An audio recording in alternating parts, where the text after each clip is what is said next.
What is up? Happy Wednesday. Happy Thursday. It's Thursday. Happy Thursday, May 15th. This is Colorado Chronicles, where I, your boy, Sean Murphy, we chop it up talking about the latest, the greatest, the hottest, the sexiest news to be hitting the Colorado region. Today, we got a fun group of topics. We are talking all about one of your favorite guy hangs is going to be closing. Sorry, gentlemen. However, we did win award for one of the best whiskeys in the country. So you can drown in your sorrows, remove your woes by having a nice glass of whiskey, which I know makes everybody feel a little bit better.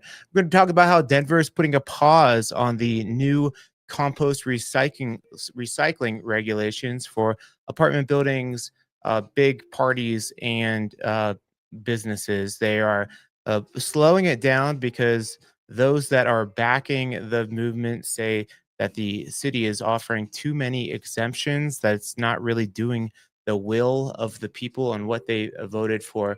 I've been talking about single story housing for a couple times over the past month, and Denver just signed a new bill allowing staircase buildings to help out with affordability and density in the city.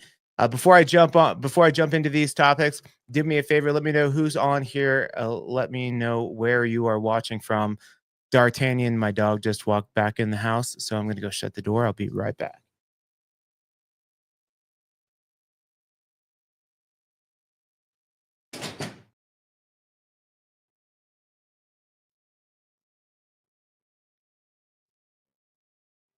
When do the Denver Nuggets play next? If necessary, the Nuggets will take on the Thunder in Game 7 of the conference Okay. semifinals. I was wondering if they were going to be playing tonight. And I was like, it's a nice day. If the Nuggets are playing, we'll see how many folks we get on here. But hey, shout it out. Let me know who's in here. This is meant to be interactive. So if you guys have comments or questions or anything like that, I got you. Let's chat it up. Let's chalk it up, and let's get rocking and rolling into our first topic this week. So this is the open, not open consumption. So you can't drink on the streets, but common consumption has been applied for over in the Mission Ballroom area of Rhino. And so, but this has been something that's been able for uh, businesses, multi groups to apply for over 3 years now. So this started back in 2022. No, actually, 2019, the pilot program started. However, no businesses have applied for this common space consumption. And really, what it is, areas like Milk Market or a plaza that has many different businesses in it, as long as they meet the requirements of um, having over 20,000 square feet of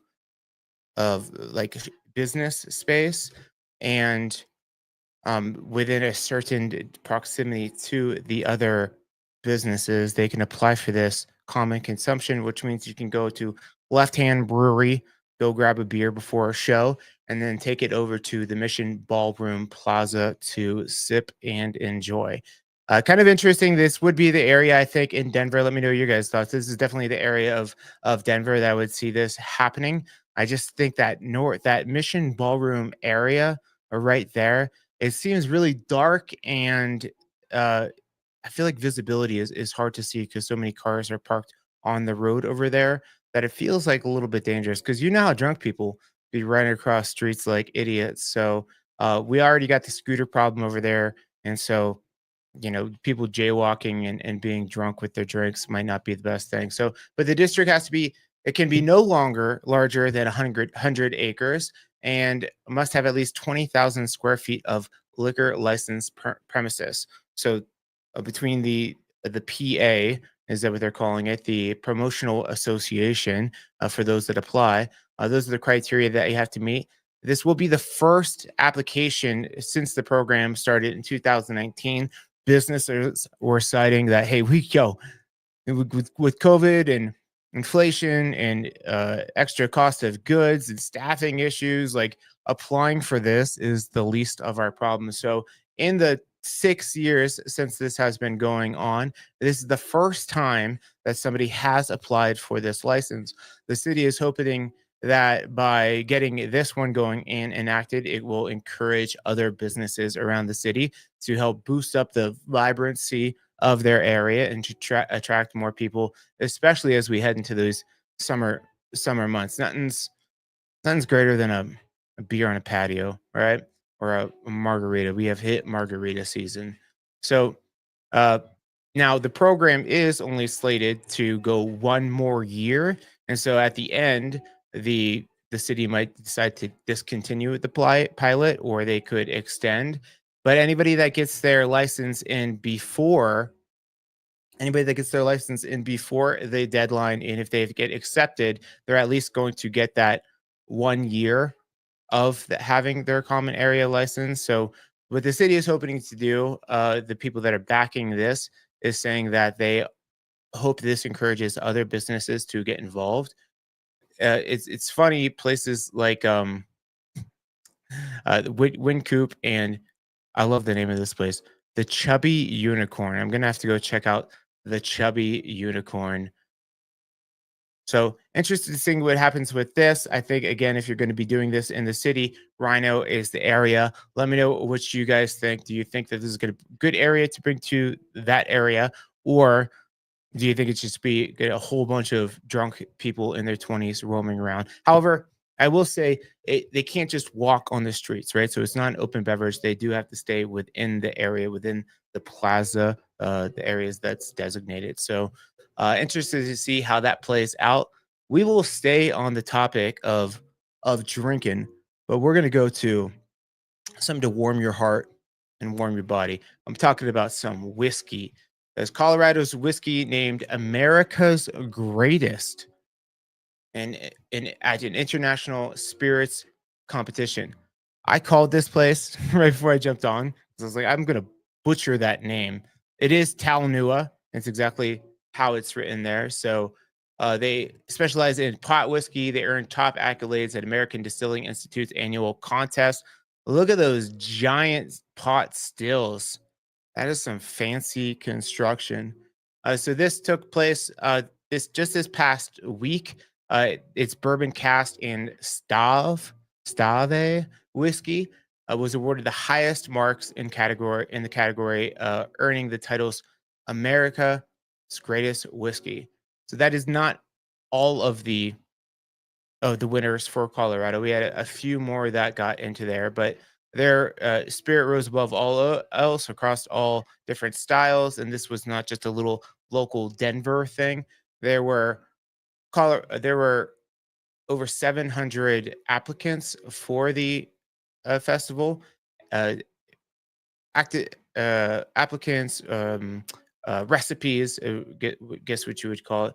So over 700 recipes from around the globe were submitted, and they chose 290 whiskeys to be entered into this year's competition, and that is pretty sweet. So I haven't had their whiskey. I'm not drinking this year. Stupid. I know, but about 6 months in, doing great, but definitely winter in the whiskey in the winter, and then margaritas in the summer. So I got over the whiskey hurdle. Now I just got to get through the margarita season. But this will be definitely something I'm going to try as soon as I get back on the wagon. Uh, so other businesses in the area that also earned awards would be. I just had that. Where'd it go?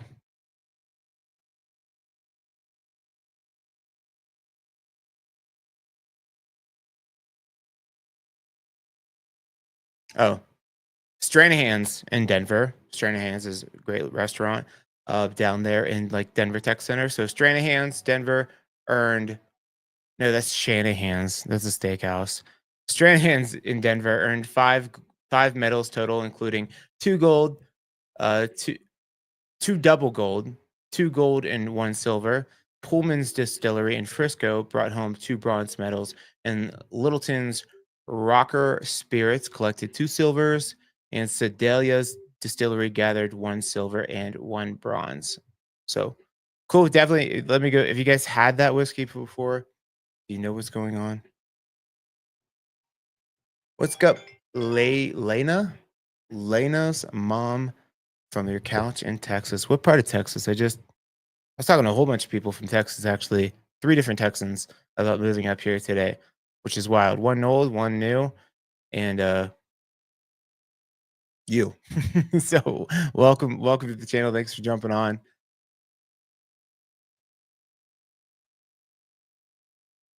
Next, we're gonna stay on the topic. Oh, we got Christian White, another Texan. Do you know Christian White, Lena? That'd be cool. But I'm telling you, 4 Texans now. You guys are all moving up here. I think you're all getting interested, especially trying to beat the heat. I was talking to one young gohard earlier, and he said it was already 100 degrees, and I said, "No, thank you. I don't want any of that, and the humidity. I'll pass."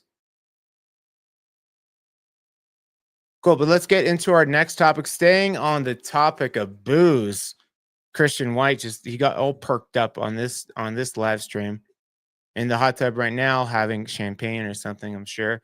But brewery owner opens this retro themed dive bar on Colfax. And now I know what you're thinking. Sounds like some super hipster stuff. And it does, but it sounds cool. I love me a good dive bar, but seems like a dive bar with some intentionality. So the name of the bar is going to be the Circular Lounge. It's going to be on Colfax. Pulled it up right here on the map for you guys so you could see. They're just about 10 blocks east of Colorado Boulevard, right there. So right off of Colfax. So cool area. I mean, I do feel like Colfax is always a unique area. A lot going on in Colfax, and there's definitely different levels to Colfax. Like some areas are definitely more gangster than others, but it is also the longest continuous avenue in America. That is a fact. That is a fact. I'm pretty sure I didn't make up for this conversation. I think that's a real fact, a true fact. But yeah, you got all kinds of good things go over there on over here. Atomic Cowboy, um, Biscuit Co., all that stuff. You got the Taco Bell Nugs ice cream. Doesn't that sound like a super Colorado place? Do ice cream places ever get bad ratings? Ooh, it does look like. Can you make an ice cream place that the people are like, this sucks? It's like ice cream. Anyways, that's where the location is. So, what I think is cool about this is that it was the site of a previous bar back in the 80s. So, um, let's see, am I on the right article here? Nope. Nope. Okay, cool. So it's one part brewery, one part brewery tap room, one part retro dive bar, and 2 parts make believe. That's what they say. It opened just last weekend, serving real craft beers, hazy IPAs, lagers, and smoothie sours. Interesting. I bet you can have one and done of those. Beers are just beginning of the experience. The bar also draws in guests with darts, arcade games, pool, a jukebox, and mini golf on the patio. They're gonna have look at you got shoot, what is this? That is Saved by the Bell girl. Kelly? Was her name Kelly? Yeah, her name was Kelly. Kelly, I forget. Cool. But this actually was like I mentioned, a dive bar back in the day, kind of a famous one from 1973 to late 1980s, which is a pretty Kapowski. What up, Jared? In my lady middle. Good to see you. Uh, Kelly Kapowski. Nice call out. Thank you. I see. I appreciate y'all that are my age, and you can help me out with some of this millennial memorabilia. So this used to be a bar back in the day, famous club for musicians and celebrities before my time, but drew a lot of people back in the day, and they're kind of trying to take it back to that time. So they're trying to kind of recreate that. This building is a super pinkish red, And this is the second restaurant. There's another. It's the Knotted Root up in Netherlands, which I've been to. Cool place. So they are painting it and getting it ready to rock. So you can't miss it with those colors. So it's pretty cool. I mean, I like a good hang, not just a dive bar, but some games. Oh, good job, my lady Mel. Great job.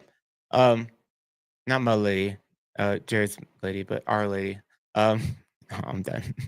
Uh, so that'd be cool. Yeah, I was saying I like a place with a little bit of games, like hang out in a backyard patio, and in the summer especially, you ain't got horseshoes, you ain't got cornhole, you ain't got boxing gloves for us to fight each other. Like, what are we doing? I'm gonna sit and talk to everybody.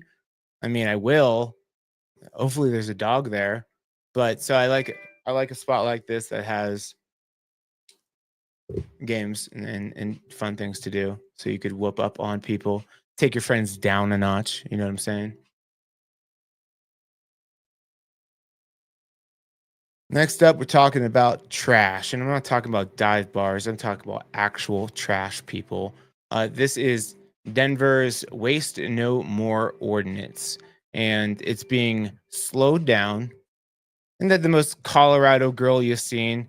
Sandals with socks, leggings, big fluffy jacket, and her headphones on.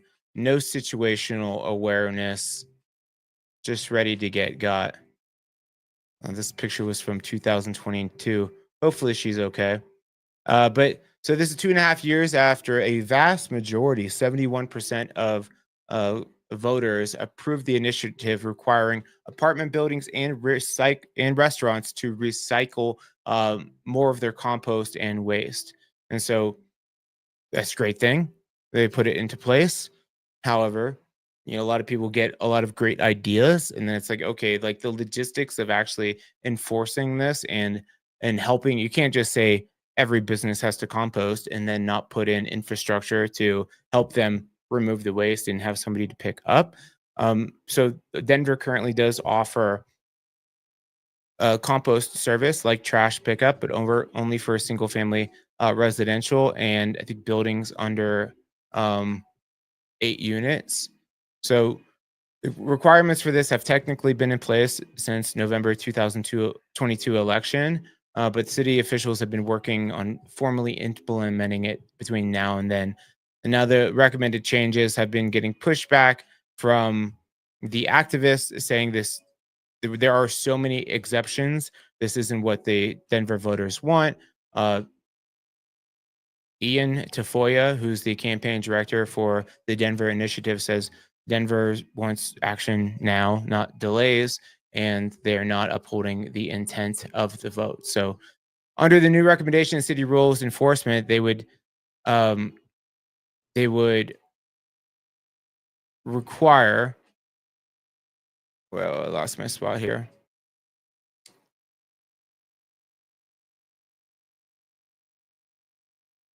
So, under the new recommended guidelines, restaurants that bring in less than $2 million in revenue or have 25 or fewer employees would be exempt from the requirements. That's about 16% of the restaurants in Denver that would fall, in that category, which, it's it's a goal to help out small businesses. Like I said earlier, with the common area consumption law, like businesses are just trying to hang in there. So with staffing and wage increases and cost of goods going up, rents going up, like people are just trying to hang in there. So putting more of a burden, I know it just doesn't seem like a lot to certain activists, but like could be the straw that breaks the camel's back, and we don't need to see more of our small businesses shutting down over what you think is good thinking. I mean, good idea and concept, but we have to actually be able to make it functional. So, special events drawing fewer than 350 people would also be exempt. Failure to comply would be a $999 fee. So, yeah, even if you're like having an event at an apartment building or something like that, and you have 800 residents, you expect 350 to come, which is, that's a big proportion of your people to come. Must be a banger of a party.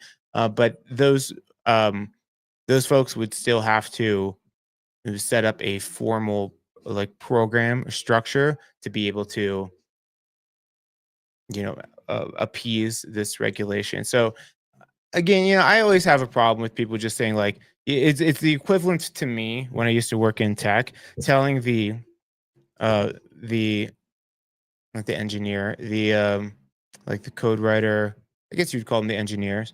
But telling them like just hit the button. He's like, I'd like this feature, just do that. And they're like, well, you can't do that because if you add that, then it's gonna affect this. And there's this whole like things will start to break apart and not work. So I feel like that's what people are doing. The activists are saying, hey, just hit the button and make this happen. And everybody downstream from that is like, we don't have like the structure and everything set up for it. I agreed. I think we should get to that point. Composting, recycling, that's a great thing, especially with how much food waste we have. However, like if you don't have the support system for it, what are we doing? So let me know what you guys think. I know Texas, I don't think you guys have a whole lot of, I mean, maybe around Austin, you guys probably do a lot, but um, not a whole lot of, when I go back home to Ohio, not a whole lot of recycling going on at all. But it's super easy. I always say like people are like, oh, you recycle and you compost. I'm like, yeah, because if the city helps you out, like, why wouldn't you? It's just putting it into a different bag. Like, so why wouldn't you? But without that, without having the city coming to pick up the compost, and probably wouldn't be doing it regularly unless you want to have it in your backyard. Good for you, Christian. Christian recycles. I appreciate you. I remember a childhood song that I will now sing to you. Please recycle. Please don't litter. Plastic, tin, aluminum, paper, cardboard, plastic. Once again, fantastic. Recycle. All right. Everyone, wouldn't that be funny if everyone just left the chat? So, Denver developer sues city of Denver over rejecting their rezoning for a housing project. This is happening down in Athmar Park area, so just southwest of the city, in an area that's kind of a mix, as you can see here, a lot of mix of residential and industrial over here. So uh, these guys have been working on this project since 2000, or not since 2022, for over 2 years now.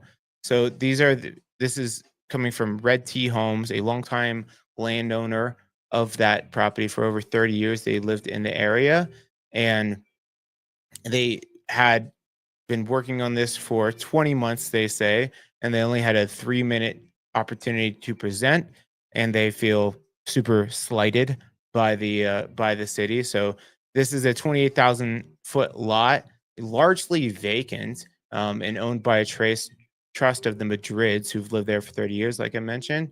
And it's just I mean, check it out. Like it's an area of a whole lot of just dumping trash. You get a freaking alley like this, and you just got a bunch of vagabonds and people dumping stuff. So this is the lot here, which also says it has some drainage issues. So they're going to be like fixing the drainage issues, making it cleaner, getting more affordable housing, which is what the city says that they want, right? So more of this stuff they're planning to build here. And so they feel that they weren't really given a fair trial, and they've already been working to get the city to reconsider. I'm not quite sure. They said a lot of the voting was based off of like what do they call it, like pre-voting like notes on the project. So it's like they didn't even get a chance to present, but people had already made a ton of notes on it. They didn't get a chance to state their case, and they want to clean up this shit, which I think is a great idea. Yeah, and you get a park right next. This seems like the ideal spot to have some mixed use housing. Cool. Adams is the family member that is working on the projects. He says it's okay in life to admit that you make a mistake, but then make it right. I heard that. I have a saying there's no wrong time to do the right thing. So the city screwed up. They're looking for new affordable housing, attainable housing is what they call it. This is the area that has typically been a lower um, socioeconomical area and socioeconomic area. And I mean, affordable, attainable housing is definitely what they need. So interesting. We'll be following this one. I'll keep you guys updated as it goes through. There was really not much of any justification too from the city as why they had voted it down. That's another reason why they're like, oh, what the hell, bro? Cool. I reported on this a couple weeks ago, but now, I mean, things move fast when you follow Colorado Chronicles.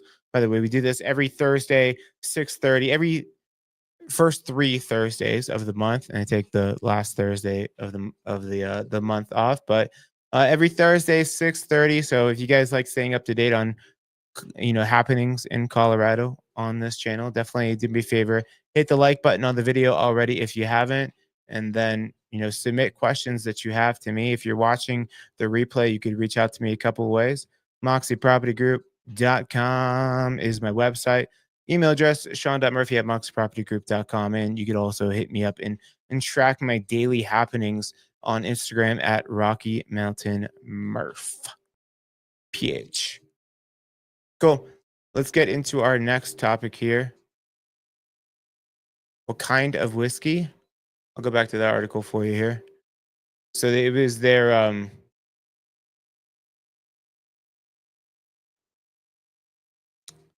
which brand was it? Bourbon Cast and Stav whiskeys.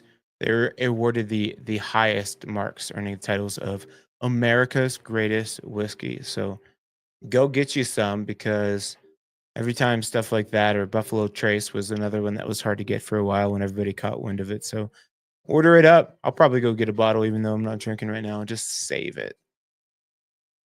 Cool. So I did report on Denver was looking into, again, going in on the topic of attainable, affordable housing, and how do we utilize some of these smaller lots with higher density areas to be able to create more housing opportunities. And one of the big cost, I guess, what they're saying is just having to have 2 staircases for fire reasons. The contractors are saying that increased cost a whole lot, and it really limits what they can do as far as the structure of the area. So buildings like this can be super thin, basically as deep as one unit, and they just have one single staircase to serve them all. I think the obvious concern is going to be around fire safety. That's always the thing that's deal with the stairs. So it's really for buildings, mid-rise buildings. So I believe that's 3 to 6. Nope, 3 to 5. So it's official. Colorado just became the largest state to legalize single stair multifamily housing up to 5 stories. So Jared Polis signed HB 251273 into law just yesterday, calling it a breakthrough for affordability and housing innovation. The bill requires cities like Denver to update their building codes by December 2027 to allow mid-rise residential buildings with 1 staircase, so long as strict fire safety and ventilation standards are met. It sounds technical, but it could be significant. Is this going to be that significant? I feel like they're just going to be able to get some of these smaller, like real thin, almost like what you see if you've been to um like Southeast Asia. You just see like the entrance is basically, I mean, just basically the front, the door, and a little bit wider, and then it goes straight up, and it's really skinny. So Colorado joined cities like Seattle, countries like Norway, and I reported that Austin had already also been doing this. Okay, all right. I guess I like the feedback. Jared, remind me where you're coming from again. I know you're over in Kittredge now, but where you an OG from? Probably some Scandinavian tall country. Um, US codes are lagging best practices. All right, all right. I mean, well, compared to Southeast Asia, I think our building standards are way better. 'Cause some of those buildings, I'm like, is this how I die in a fire? Um, Great way to meet neighbors. Cool. Christian, have you seen some of these popping up down in Austin? And do you have any feedback on them. Oh, well, all right. Well, I consider you the authority. But to me, it's like, is this groundbreaking? Like, is it that big of a deal? I don't I don't think so. But cool. Going to create more opportunities and some. I see just more smaller, high density areas to be able to help out. Walkability, transit oriented neighborhoods, and just creating some more flexible design for builders. So stay tuned. I'll have more updates on that as these starts to pop up. I'll definitely report on the first one that's being built for everybody here. And then last thing I want to talk about, we could take off our hats. A moment of silence for one of Denver's most famous gentlemen's club, strip club, Diamond Cabaret, right as you come into the city. Diamond Cabaret is going to be shutting their doors after being in business for a hot minute. So this is coming after the city of Denver and the labor board, labor division, Denver's labor division, basically brought all kinds of suits against the establishment, saying that they were um, paying incorrectly, doing illegal things with tip outs, not paying the bartenders the wage that they're supposed to be, and it's gotten pretty bitter. I mean, I've never gotten in a fight with 25, 30 strippers, but I could imagine a lot of loud yelling, a lot of long fingernails, and a lot of girls just. I mean, those girls can move it around, right? I'm not a fan. I've probably gone in probably like 5 times in my 15 years here. I'm not a big fan of strip clubs. I'm like, "What are we doing, guys?" Not because 'cause I'm trying to be, like, loyal to. I mean, if I have a girlfriend, I'm gonna be loyal, but what I'm saying is, like, what are you doing? It's like going to a buffet when you're hungry and you can't eat, and it's just like, what, I'm just, like, torturing myself here? This isn't fun, and you got your boys there. It's just a weird vibe to me. But that's my take on strip clubs for you guys. But since May 2023, Denver's labor division has completed 6 investigations related to downtown strip club, alleging widespread wage theft, repeated acts of retaliation, and other illegal acts committed by the club and its manager. Denver labor's probes found that the club misclassified DJs and other laborers as food and beverage workers, allowing managers to routinely take tips for work performed by dancers, violated minimum wage laws for bartenders, servers, hosts by paying them below minimum wage standards and requiring them to share tips. So Diamond Cabaret has already filed suit back against the city, saying that this is a reckless abuse of power. It's violating their constitutional rights. And the club says that they illegally accessed employee records, falsely accused the club of stealing tips from entertainers and employees, and fraudulently misrepresenting how much business paid their how much the business paid their employees by calculating fines. Now,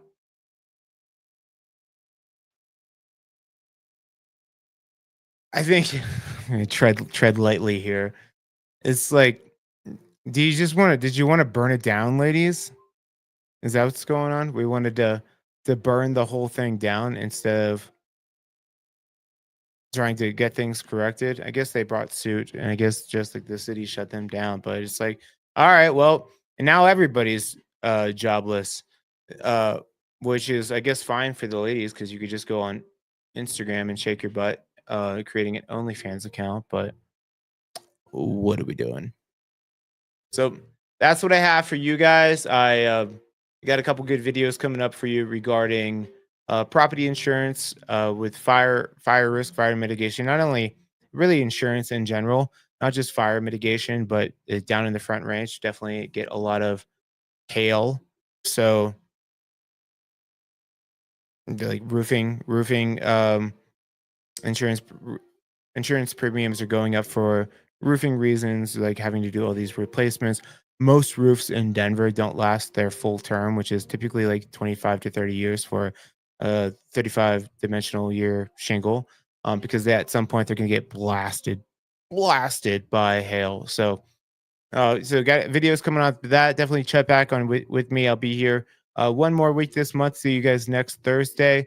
And I'm going to start having on a couple of guests. So I'm going to look ahead, see which topics I'm going to be chatting about. And I'm going to be inviting on some guests live to give their opinions. So you don't just get Sean Murphy's opinion, you get a well rounded, unbiased look at what's happening in Colorado. So that is all I have for you guys. Appreciate you guys jumping on. Before you hop off, do me a favor, smash that like button if you haven't yet. Subscribed to the Uncut Somewhere in Colorado channel. Do that before you go. And yeah, I'll see you guys later. Have a great weekend. I love you.